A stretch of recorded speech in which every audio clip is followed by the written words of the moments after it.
Hey guys, what's up? Welcome to another episode of the Coach Cody podcast.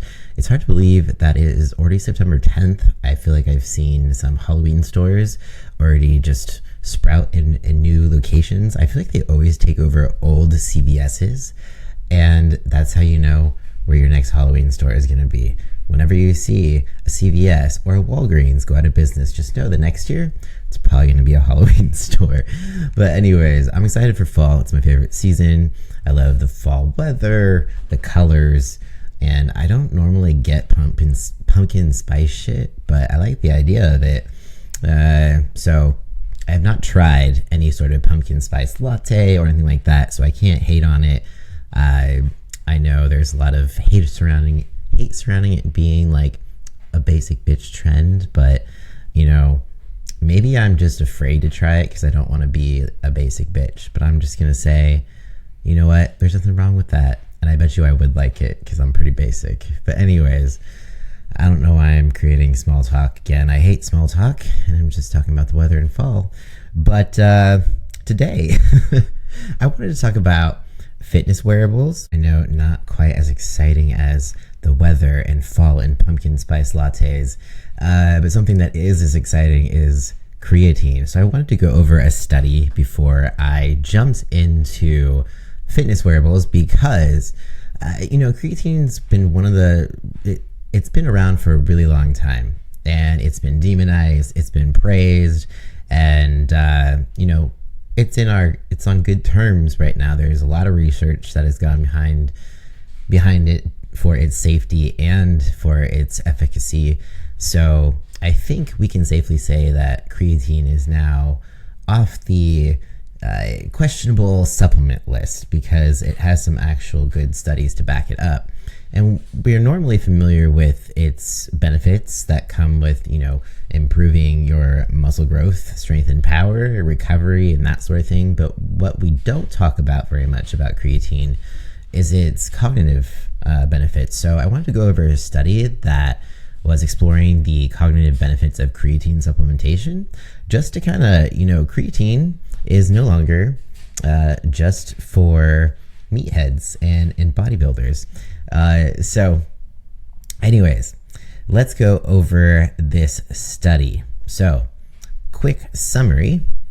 So this is, we won't go over the summary here. So what was studied? The effect of supplemental creatine on cognition. Outcomes include memory, attention, executive function, and processing speed. So who was studied? 492 adults, ages averaged between 21 to 76. That's a pretty big range. 54% men and 46% women.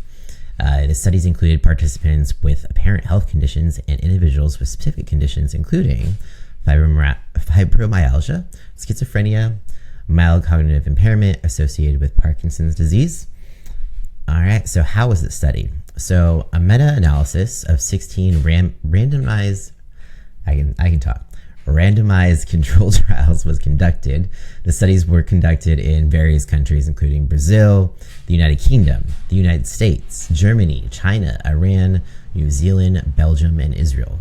So the duration of creatine supplementation ranged from 1 day to 18 months, with most studies lasting between 4 and 6 weeks. All the studies used creatine monohydrate. The average daily dose of creatine ranged from 3 to 20 grams. So what were the results? Creatine supplementation improved memory and attention time, each with a small effect size, and processing speed with a moderate effect size. However, no statistically significant improvements were observed in overall cognitive function or executive function. So subgroup analysis revealed that the benefits of creatine supplementation regarding attention time and processing speed were influenced by age, sex, and health status. So age. Creatine supplementation improved attention time in adults aged 18 to 60 with a moderate effect size, while no benefits were found for people aged 60 and older. So that's interesting. So there seems to be some benefits if you're under the age of 60 for attention.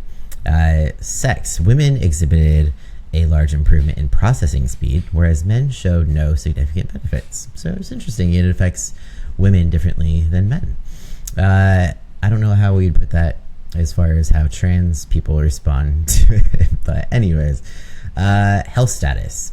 Individuals with health conditions showed a moderate improvement in attention time following creatine supplementation, but there was no effect in participants without health conditions. So if you have a health condition like the ones listed previously, it sounds like it could be beneficial for cognitive reasons. Anyways, the overall quality of the evidence was moderate to high. The certainty of the evidence for memory function was moderate, while the evidence for other outcomes was low of certainty. So it seems to do well for memory. That, the evidence for that was high. So that's good to know, and that's why I think it's one of those things that we shouldn't just be encouraging athletes, bodybuilders, etc. to be taking, because it seems to have some benefits for older folks, even if you're not exercising. So anything else we need to know about this study? So creatine's cognitive benefits likely stem from its role in enhancing the brain's energy metabolism and providing neuroprotection. This happens by increasing phosphocreatine levels. Creatine facilitates the restoration of ATP, which provides energy to muscle and brain tissue, crucial for energy-intensive cognitive tasks like memory and processing speed. So, interestingly, some research suggests that creatine may also enhance neurotransmitter function and synaptic plasticity, which are both key factors in learning and memory. In addition, animal studies suggest that creatine may also protect against oxidative stress, potentially preserving brain function and preventing cognitive decline. That also makes me wonder, so when we talk about plasticity, that's where, a lot of the psychedelic stuff kind of comes in, where we talk about neuroplasticity, and that's how people have used it to get through depression and that sort of thing. So you almost wonder if there's some mood enhancing benefits too along with it. I'm sure there's probably studies that need to happen for that in particular, but so far at least we do know that creatine does show some cognitive benefits. So hey, it's not all just about performance. Well, maybe brain performance. So now that we've gone over that, get your creatine, folks. Do make sure to drink your water, though. I don't want to, just so you know, it's not going to put any extra stress on the kidneys. I mean, unless you already have some extensive kidney disease, then maybe you would definitely want to check with your doctor first. But otherwise, for the average, normal, healthy person, just drink your water, stay hydrated, and enjoy the benefits of creatine. So anyways, now let's go on to fitness wearables. And as you can see, or if you're not watching this, you can't see, but I have an Apple Watch. I did not have any sort of fitness wearable until about 2020, and it was gifted to me by my girlfriend. I always just used my phone. I was like, to track my steps and stuff. I raw dogged it, just put my phone in my pocket, and I just hoped that it would catch as many steps as it could. And even if I lost some steps by forgetting to put it in my pocket or whatever, I just didn't, for the longest time, I was so resistant to getting a watch that appeared to do the same things that my phone did. I just didn't get the point of it. But now that I have one, I get it, and it's great, and it's convenient, and it's helpful. It's also very distracting sometimes, so it has its pros and cons. But when it comes to the fitness side of things, it's very helpful because it tracks some data that can be useful. So I want to go over some of that data, some pros and cons, and just the takeaways from that. So there's different devices. I have an Apple Watch. That's what I'm most familiar with. There's also Fitbits, Garmin. There's some other kind of off-brand ones that you could probably buy on Amazon that I don't even know the names of, that are probably pretty similar to Fitbits or Apple Watches and stuff. There's also things like Whoop and Oura Ring, and these are fitness wearables, but they're more limited, whereas, like Apple Watches and Fitbits, they can kind of connect with your phone, and they have more data collecting capabilities, whereas Whoop, okay, Oura might have more. I'm not too sure. Haven't looked into it, but that's actually a ring. It's like an Oura ring, but it does collect your HRV data like the Whoop does. They're very similar in that their focus is on recovery. So I think that's a great tool or a great thing to differentiate, where we've got like these fitness trackers and wearables. Some are just collecting all the data, and some are recovery focused. I think we are kind of shifting, especially in the fitness industry, of really focusing more on recovery and realizing how important that is, not only for your physical health, but for your mental health. So for those reasons, those wearables are awesome. I have had a Whoop before, so my experience with it was, I wouldn't say completely positive, but not completely negative. It did give me some good insights about my sleep and my recovery.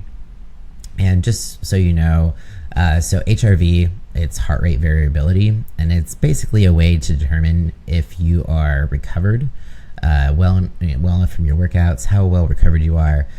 So just, to understand it. So HRV is an indicator of your autonomic nervous system function, particularly balancing between the sympathetic fight or flight or parasympathetic rest and digest responses.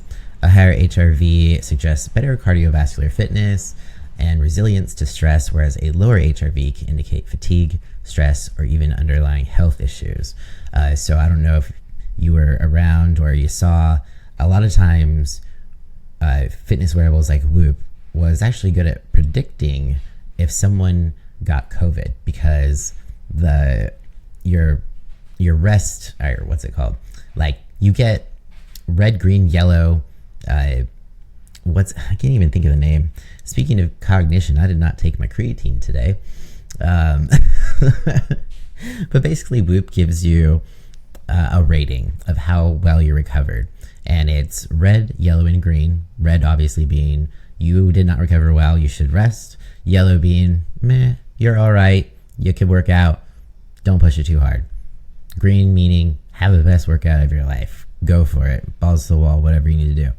So when people started coming down with COVID, or it would like detect COVID before people actually started experiencing symptoms. So there'd be red recoveries, even though people weren't having symptoms yet, even if they slept well, whatever. So it was kind of it became this way to like kind of gauge how COVID kind of affects your system. And it was interesting how it detected it before you might not even know that you had COVID. But anyways, that was a side tangent. So fitness wearables, they do things like resting heart rate, oxygen, blood oxygen levels, steps, obviously. I'm just talking about the fitness aspect of things. As we know, Apple Watches have way more capabilities because they're connected to your phone. But as far as useful data when it comes to your health, it can also do like a little EKG, but then it also tells you not to rely on it, So basically all things health can be collected with the Apple Watch. And there are apps you can download too, to where you can use your Apple Watch, kind of like the Whoop, and it will collect your HRV data just like the Whoop will, which is why I stopped using it. And another reason I stopped using the Whoop is because it costs $30 a month. There was a subscription fee. So you don't just buy the watch and then you're done. You have to continue to pay that subscription. So I wasn't a fan of that. But again, it did help me pay attention to my recovery. It helped me be more aware of how my sleep and stuff impacted my recovery. With that being said, the Apple Watch does just as much the same. And I don't mean for this to be a wearable review, but it's just turning into that. But anyways, one thing that I did find that was a con to the Whoop as well is sometimes the recovery colors, red, green, yellow, did not match with how I felt. Sometimes I would get a red recovery and I felt fine. I was, looking forward to working out. Sometimes I get a green recovery and I felt like I was hit by a train. So you really, it's like it kind of forced me to not go by how I was feeling and more about this data that this, device was collecting. And it kind of got in my head a little bit. And then when you get like a red recovery, but you feel fine, you're wondering, should I work out today or should I not? So I nixed it. I just felt like I would prefer to go about how I'm feeling. I still, keeping track of my sleep and heart rate and all that stuff, obviously with my watch and my steps. But it just didn't, it wasn't worth the $30 for me, and I pay much less attention to HRV. And I also don't feel like HRV is as good of an indicator of recovery for strength athletes versus endurance athletes. So that's another thing. But anyways, pros to the fitness devices: gives us insight to our health, to our recovery, that sort of thing. Helps us be aware, helps motivate us to move around more. My watch tells me when to stand the fuck up. Told me to stand up like right now, and that's not going to happen. It also tells us, like our sleep and our did I say steps? Sorry, I'm losing my train of thought because ADHD is a bitch. But anyways, so there's community features as well. I know Apple Watch, you can add your friends, you can do challenges together, and that is also a good motivator. So having this little thing on your wrist that reminds you to take care of yourself, it's like a little tiny nagging parent around your wrist. Whether you obey it or not is always up to you. Luckily, there's no spankings for consequences, but the consequences are your health down the road. But cons to the watches, we can go over that. I would say number one con would be accuracy. Sometimes they're not as accurate. I forgot to mention they do also try or pretend to track your calories burned, which, if you're paying attention to the calories burned on your wearables, I highly encourage you to not do that. It's not accurate. It's just going to mess with your head. And just don't pretend it doesn't exist.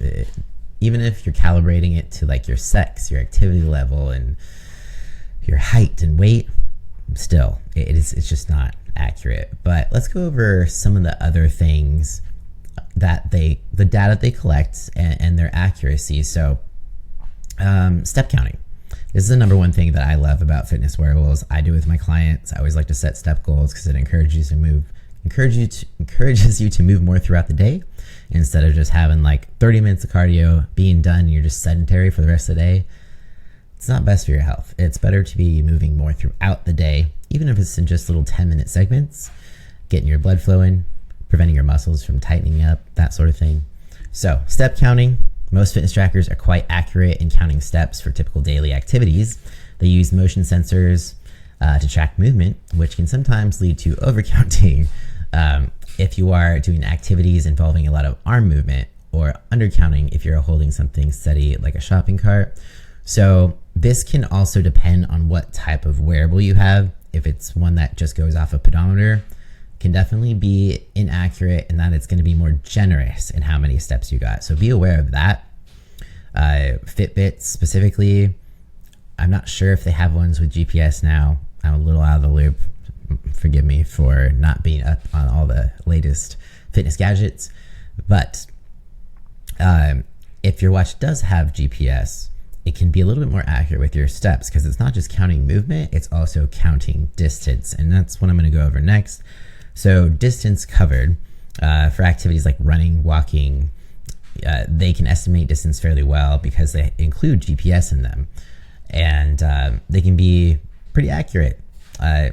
Weather changes can impact the readings a little bit, but nothing too crazy. So when your watch has both the GPS and when it uses the motion sensors, it's going to be a little bit more accurate. So if you have the option of that, I would say go for that. Probably going to be more expensive, but worth it in the end. And if you're getting your steps by just moving your arm around and like cheating, you're defeating the purpose. The purpose is to be a healthier version of you, not to cheat the system. So just know, if you're just waving your arm around to get your steps, you're only cheating yourself. All right. So let's talk about the heart rate monitoring. Wearables with built-in heart rate monitors tend to be reasonably accurate. They use motion sensors I totally just read above the line. Let's start this over. Okay. Heart rate monitoring. Wearables with built-in heart rate monitors tend to be reasonably accurate, especially those using optical sensors, which detect blood flow using light. However, they may not be as precise as chest strap monitors, particularly during intense exercise or if not worn tightly enough. So there is a little light, a little sensor. If you are watching me on YouTube, this is where the sensor is on the Apple Watch, and that's where it helps detect your heart rate. So now we know it tends to be reasonably accurate, and most watches do have this. So sweet. Calorie burn. I already went over this, but let's go over this again. This is where accuracy can be shit. So fitness trackers, they estimate the calorie burn based off data like your heart rate, steps taken, and sometimes your weight and age input. While useful for a general sense of your activity level, they can be off by a significant margin when it comes to actual calories burned. So again, just ignore calories burned. Just don't even pretend it doesn't exist, and you'll be much better off. All right, so sleep tracking. I like this one as well. A lot of wearables track sleep patterns by monitoring your movements and heart rate. They can give a general sense of your sleep phases, light, deep, REM, but they are not as accurate as specialized medical devices. They can help identify trends in sleep habits, but might not always precisely capture when you fall asleep or when you wake up. This is very true.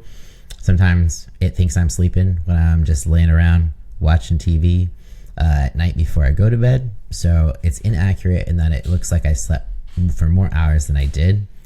So a way to combat this, there are apps out there where you can like tell it when you're going to sleep. That way it won't be, so you can be like, hey, I'm going to sleep, and then it kind of starts tracking it from there. But when it's just going off your emotion and your heart rate, sometimes it can be a little generous and tell you or think that you slept more hours than you did. So also do not try to trick your watch into thinking you slept more. Again, you're only cheating yourself. So distance covered, the GPS situation, we already went over that. It is fairly accurate. Elevation gain, so this is like climbing stairs, floors climbed, that sort of thing. So they use a barometric altimeters.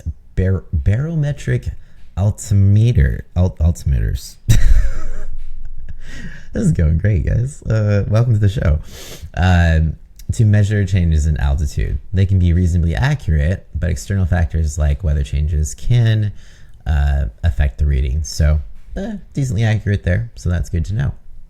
So now that you know what is most and least accurate with the fitness wearables, hopefully you're more equipped to know what you can pay attention to with these wearables, what might not be worth investing in, and what might be worth investing in. It's going to differ depending on your goals and needs. So as far as, I think just the accuracy is the biggest con, along with if you're someone who gets obsessed with data, sometimes you could get a data overload. So if you're unable to separate yourself from those numbers and you're letting those numbers kind of dictate your mood, or, maybe it gives you anxiety, maybe you're just obsessively thinking about these numbers, then it might not be the best route for you. Maybe you should stick to something very simple, like a pedometer or something. Or if you're very highly distracted, at least there is a fix. You can put it on silent so it's not, sending you text messages from your phone and stuff like that, which I totally forgot to do today, which is probably why I'm getting distracted mid-podcast. But yeah, I love fitness wearables. They're very helpful. I always encourage clients to get them, especially for steps. I think just the extra accountability and, motivating factors of them make it worth it. And I definitely have come to a point where I would feel naked and lost without one, which kind of sucks because we just depend more and more on technology. But at the same time, it's helpful and it's a tool, and I'm here to use tools, even if it means being dependent on them. So like to look at it as more of a positive than a negative. So if you're looking to invest in a fitness wearable for your health, I would just look for one that gives you what you need in order to improve your health. So probably steps, steps and sleep is a great one, and heart rate. Like those three are probably like your main ones you're gonna be looking for. But if you want the whole shebang, you can always go to the Apple Watch. It's a pretty safe bet that you're gonna get everything you need with an Apple Watch. And I do not work for Apple, and I am not sponsored by them. I just enjoy their products. So yeah. Anyways, so that's it for this podcast. So hopefully if you're on the fence about a wearable, now you know which direction you want to go, or if you want to spend money on it. And for anyone looking to challenge themselves, I challenge y'all for set a step goal this week. Get yourself out moving more throughout the day. And the average kind of goal for steps is 10K. For all you that didn't know, it was 10K steps was just random number that was thrown out there for a marketing reason for some. I think it was like a Japanese company that was making pedometers at the time. But I will say, just because the 10K steps was kind of made up, it is actually still very beneficial. But I think it tops out to where even just getting at least 8K steps or 7 to 8K steps a day is going to benefit your health. But if you can hit those 10K, it's not going to do you any harm. But anyways, 10K steps. Challenge yourself this week. See if you can hit that step goal. See how difficult it is for you. Track it on your watch. Track it on your habit trackers. And just kind of see what you can do this week with those steps and get yourself out moving. All right, I'm going to wrap this up. Thanks so much for listening. And if you have any questions, comments, concerns, make sure to leave them in the comments, either on Spotify or YouTube. Share with a friend if you found this helpful, or give it a rating if you found it helpful as well. And peace out, guys. I will talk to you next time.